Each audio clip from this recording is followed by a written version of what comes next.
Super searcher thinking. In addition to all the AI stuff, I think a lot of being a super searcher today is just changing your attitude about how to find whatever it is that you're looking for.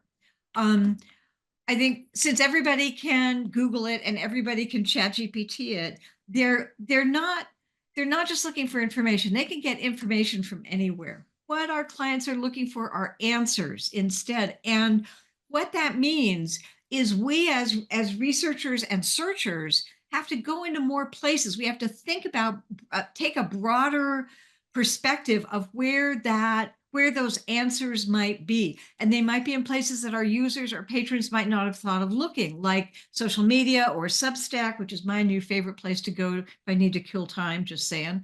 Um, or conference posters or patents or whatever. The thing is, clients don't know what information to ask for. They have a problem that they're trying to solve, but they don't necessarily know where all the places could be that they could find the answer. That's our job. So I think when we get a question from a user or a client, one of the most important things that we need to do is find out what's the underlying information need so that we can figure out where in this expanding info universe we can find the best answer, not just information. I think one of the things that's so important to keep in mind is clients ask you the question they think you can answer, not the question that they need answered. And I mean, just think back on your own experience with users, and you know that's true. And that's fine. I mean, that's human nature. We all do it. But what that means is that we have to expand their questions so that we're getting questions of all that's possible, not just what they think we can do, because especially these days, they have no idea how much of a better prompt engineer we are than they are.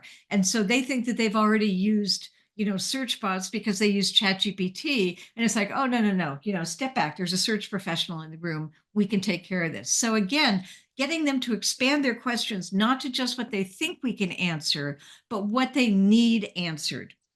Um, as a result of looking in more places and expanding what our services are, I think we need to really watch for that moment.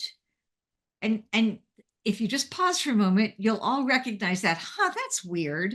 Don't you ever have that when you're doing a search? You're suddenly like, whoa, that's strange. This is not what I'd expected. So when you're suddenly finding either way more or way less than what you were expecting, that's when I really have to pause, because I know that I'm missing the info universes that are out there if I'm finding an unexpected amount of stuff. So I'll always, what are my assumptions? What are the unspoken assumptions and biases that are embedded in this question that I haven't recognized? Or, and this is stupid, but it happens, do I have the names correct? Do I have the industry terms correct?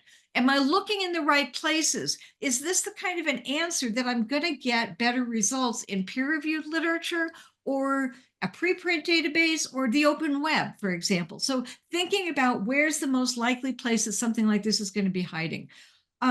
Looking for alternative ways of answering the question, or a peripheral, I can't get exactly this, but something like this is parallel to it and probably indicative of the answer.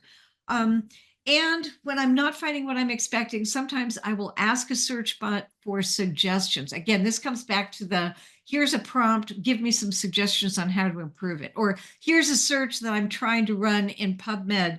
What are some improvements you can suggest to it? So that's when I think it's more important than ever for us to always step back and re-examine when we're not finding an expected amount of information.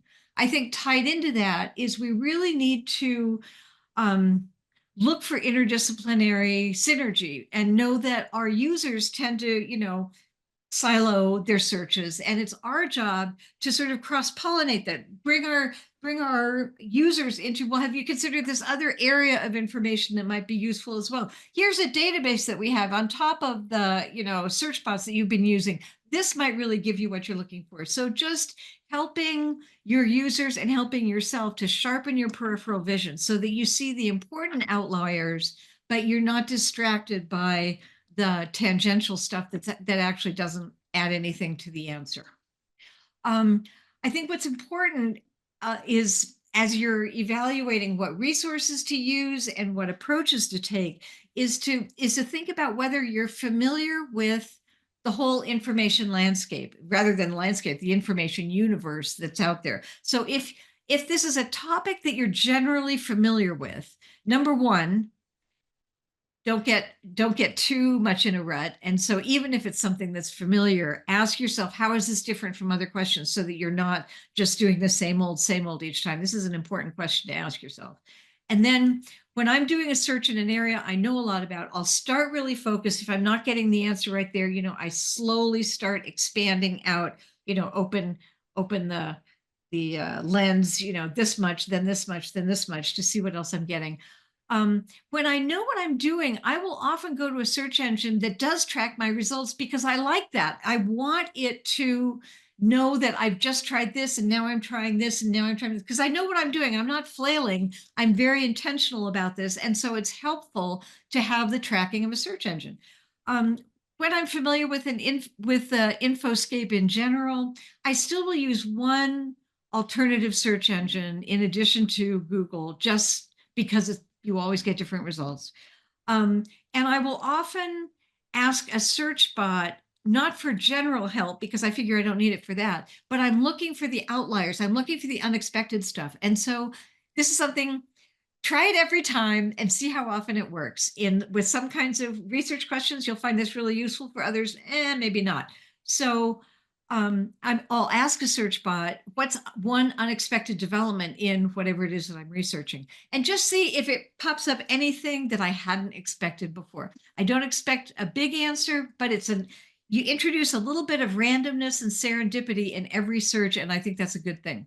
If, on the other hand, you don't know the information universe that well, which is a lot of the time with the searches that I do, I'm often in a field that I'm like, well, that's the first I've ever learned about the snack food industry or whatever. Um, when it's something like that, I'll start broad and start looking for clues on where the deep stuff is. And when I don't know the Infoscape well, this is when I don't try to fake it. I go to what I think would be authoritative sources first, and rely on those, and then go out from there. And sometimes a search bot is useful for that, Wikipedia, LibGuide, stuff like that. It depends on the search what an authoritative or vetted source is for that kind of question. So I'm not saying use a search bot for every single one when you don't know where you're going, but for some kinds of searches, it's like if you're looking for peer-reviewed content, consensus, for example, might be a good place to start, because you know that it's evaluating a lot of authoritative sources at once.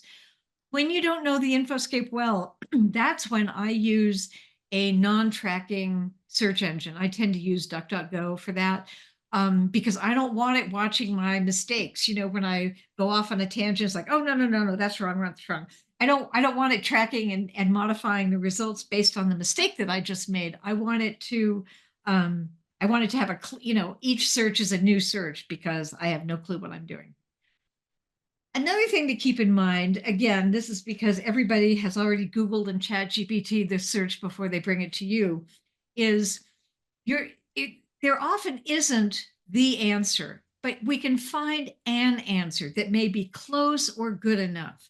When I'm not finding the right answer and I'm feeling discouraged about, this is really tough, why am I not able to get something? That's when I'll take another 30 seconds and just try one more search approach.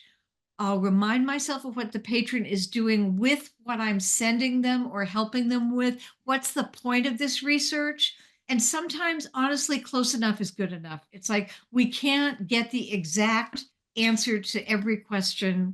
We can answer the question that we can. So this is a little bit of a pep talk for it's okay to fail sometimes. You can't get every single answer every time.